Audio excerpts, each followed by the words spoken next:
Channel. आज की इस वीडियो में हम देवी प्रसाद राय चौधरी के बारे में जानेंगे। तो इनका जो टाइम पीरियड रहा है 1899 से 1975 तक है। मतलब इनका जन्म जो है 1899 में होता है और मृत्यु 1975 में हो जाती है। अब इसको हम लोग क्वेश्चन के माध्यम से पढ़ेंगे। फर्स्ट क्वेश्चन है हमारा, देवी प्रसाद राय चौधरी का जन्म कब और कहाँ हुआ था। इनका जन्म जो है 15 जून 1899 को अविभाजित बंगाल के रंगपुर जिले, जो कि अब वर्तमान में बांग्लादेश में है, के तेजहट में हुआ था। नेक्स्ट है, डीपी राय चौधरी का विवाह किससे हुआ था। मतलब इनकी पत्नी का नाम क्या था, डॉली। तो इनका विवाह जो है डॉली से हुआ था। नेक्स्ट है, डीपी राय चौधरी ने किस बंगाली चित्रकार से पेंटिंग सीखी। तो इनके जो गुरु थे वो अवनींद्रनाथ टैगोर थे। नेक्स्ट है, डीपी राय चौधरी ने मूर्तिकला में प्रशिक्षण किससे प्राप्त किया। तो इन्होंने जो मूर्तिकला में प्रशिक्षण है वो हिरण्यम राय चौधरी से प्राप्त किया है। नेक्स्ट है, इनमें से कौन मूर्तिकार हैं। तो देवी प्रसाद राय चौधरी जो है वो मूर्तिकार हैं। नेक्स्ट है, किस स्थापत्यविद ने शहीद स्मृति ब्रॉन्ज मूर्ति जो है वो बनाया था, का निर्माण पटना में किया था। तो वो थे देवी प्रसाद राय चौधरी। नेक्स्ट है, ट्रम्प ऑफ लेबर मूर्ति किसने बनाई। ये बहुत ही इंपॉर्टेंट इनकी मूर्ति है, ये एग्जाम में बहुत बार पूछा गया है। तो ये जो ट्रम्प ऑफ लेबर मूर्ति जो है ये डीपी राय चौधरी ने ही बनाया था। वर्ष 1954 में निर्मित डीपी राय चौधरी की सर्वाधिक प्रसिद्ध मूर्ति श्रम की विजय, इसको हिंदी में श्रम की विजय बोलते हैं और इंग्लिश में ट्रम्प ऑफ लेबर कहते हैं, कहाँ स्थापित की गई। तो ये जो है राष्ट्रीय आधुनिक कला संग्रहालय नई दिल्ली के प्रांगण में स्थापित की गई है।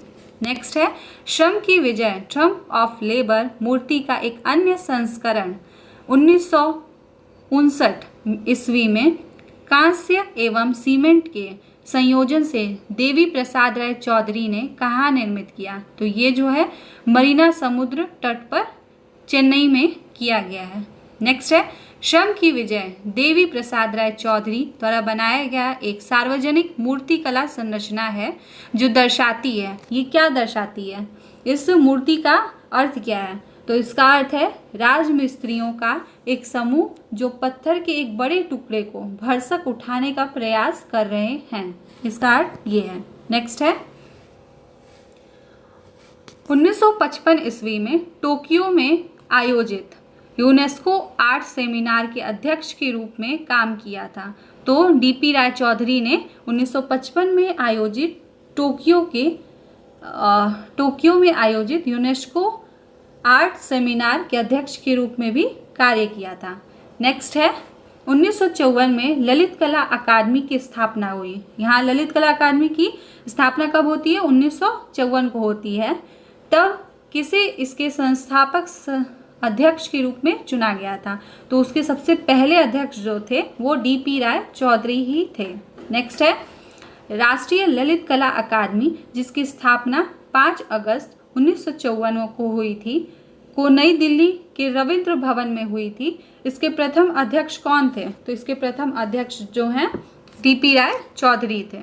नेक्स्ट है, दिल्ली के सरदार पटेल मार्ग पर प्लास्टर कास्ट और कांस्य में ढले विशाल सार्वजनिक मूर्ति स्वतंत्रता स्मारक या डांडी मार्च या 11 मूर्ति जो 29 मीटर लंबी सतह पर 4 मीटर ऊंची 11 आकृतियों के संयोजन से बनी है कि मूर्तिकार कौन है।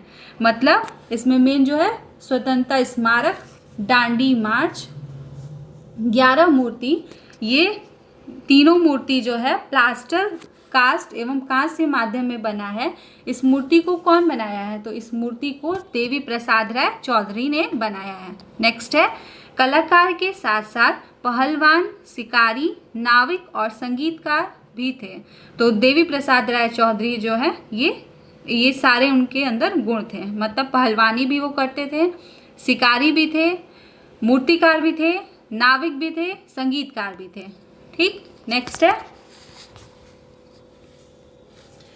त्रावणकोर मंदिर में हरिजन प्रवेश की उद्घोषणा ध्वंस देवता लय स्नान के बाद जब जाड़ा आता है अंतिम प्रहार भूख से पीड़ित शहीद स्मारक पटना, जिसे मूर्ति शिल्प के मूर्तिकार कौन है? तो इसके मूर्तिकार हैं देवी प्रसाद राय चौधरी। मतलब ये सारी मूर्तियां उन्होंने बनाई है। कौन कौन सी?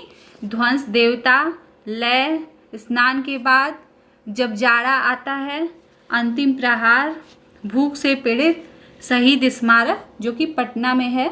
ये सारे मूर्ति शिल्प के मूर्तिकार कौन है? तो देवी प्रसाद राय चौधरी हैं। नेक्स्ट है, डीपी राय चौधरी की कृतियों पर किसका प्रभाव पड़ा?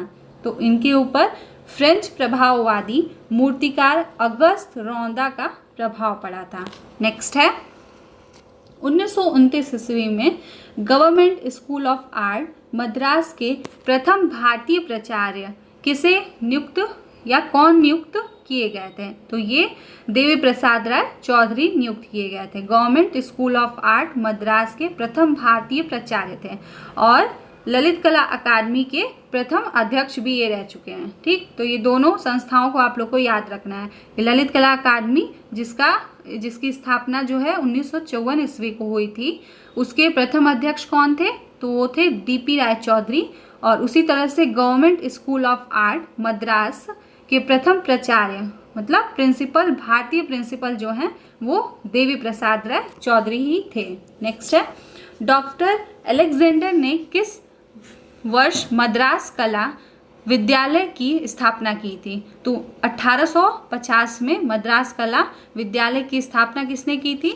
डॉक्टर अलेक्जेंडर ने की थी। नेक्स्ट है, वास्तुकला, धातु ढलाई, मूर्ति रचना तथा आधुनिक चित्र रचना पद्धति को किस स्थान के कला विद्यालय में प्रमुखता से शिक्षण में सम्मिलित किया गया? तो वो था मद्रास, मतलब मद्रास कला विद्यालय जिसकी स्थापना डॉक्टर अलेक्जेंडर ने 1850 ईस्वी को की थी।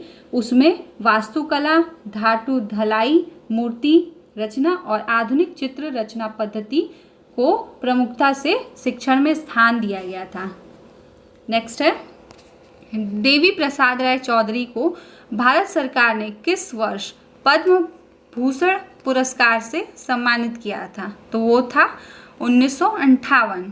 नेक्स्ट है, दुखिया 1936 में इसको बनाए थे और ये कांस्य माध्यम में है, कांस्य मूर्ति कला है और ये इसका जो संग्रह है वो कुमार दीर्घा का है के मूर्तिकार हैं। तो इस मूर्ति कला को मूर्ति को किसने बनाया था? तो वो थे डीपी राय चौधरी। नेक्स्ट है, डीपी राय चौधरी के चित्रण के विषय निम्न में से अधिकांशतः क्या होते थे?